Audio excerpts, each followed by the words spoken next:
मैं तेजिंदर सिंह सोडी, नेटवर्क 18 के लिए।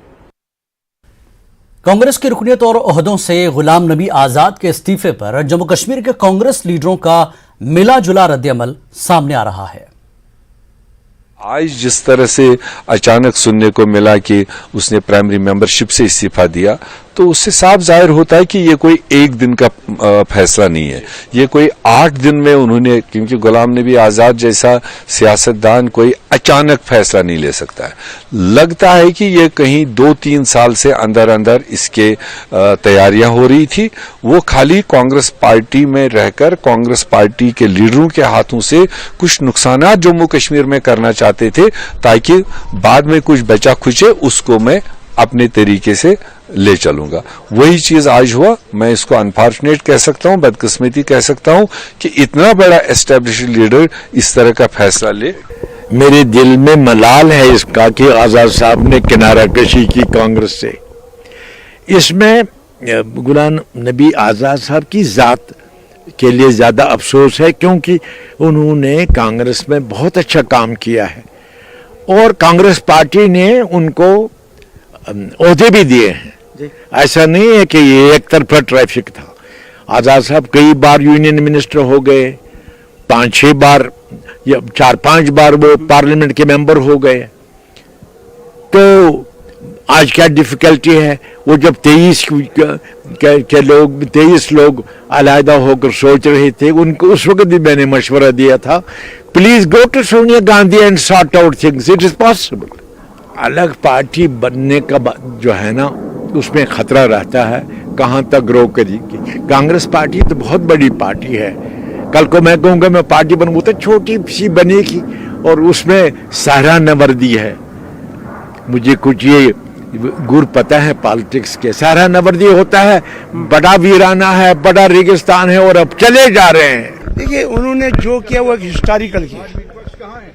वो कैसे हिस्टोरिकल किया कि गुलाम नबी आजाद ने कांग्रेस को आज तक जिंदगी अपनी दी और यहाँ तक कांग्रेस को पहुँचाया। कांग्रेस ने भी उनको दिया, ऐसी बात नहीं है। जम्मू कश्मीर के लोग और पूरे मुल्क के लोग चाहते हैं कि जिसकी बात न सुनी जाए, जो आगे अमल न करे, जिनका सिस्टम नहीं है, जो उस प्रिंसिपल पे न चले जो आज तक चलता आया था कांग्रेस में, लिहाजा वहाँ रहने का फिर फन क्या है। तो पार्टी तो बनेगी, पार्टी तो बनानी। जब रिजिग्नेशन किसी ने दिया तो वो तो पार्टी तो बन रही है, वो तो फैसला करेंगे ना।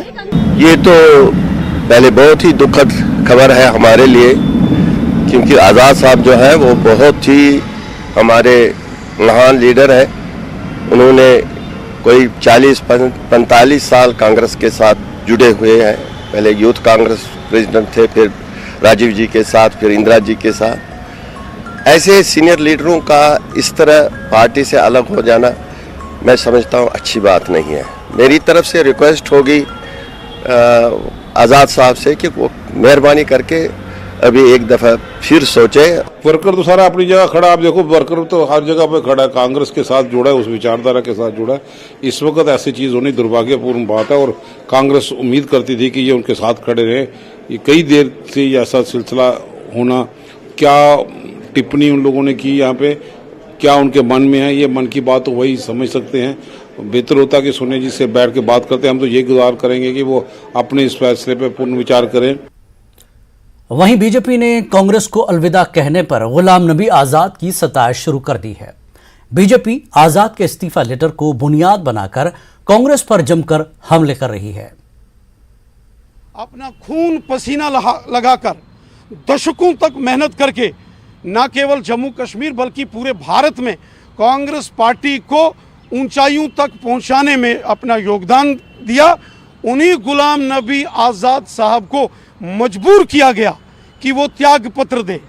गुलाम नबी आजाद साहब लगभग पिछले 2-3 वर्षों से जिस प्रकार से उनको प्रताड़ित किया जा रहा था, बार बार उनको अपमानित किया जा रहा था, बार बार श्री गुलाम नबी आजाद साहब की कांग्रेस पार्टी के अध्यक्षों द्वारा जो उनको इंसल्ट किया जा रहा था, उससे दुखी होकर श्री गुलाम नबी आजाद साहब ने कांग्रेस से त्याग पत्र दिया है। देखिए, यही कांग्रेस की जो है सच्चाई है। कोई भी व्यक्ति उसमें थोड़ा सा भी अगर रिस्पेक्ट है, इज्जत है, वो कांग्रेस में नहीं रह सकता। वो कांग्रेस जो क्लेम करती है कि हम महात्मा गांधी की पार्टी हैं, सरदार पटेल की बातें हैं, लाल बहादुर शास्त्री जवाहरलाल नेहरू की बात करते हैं, वो इस लेवल पर पहुंच गई है।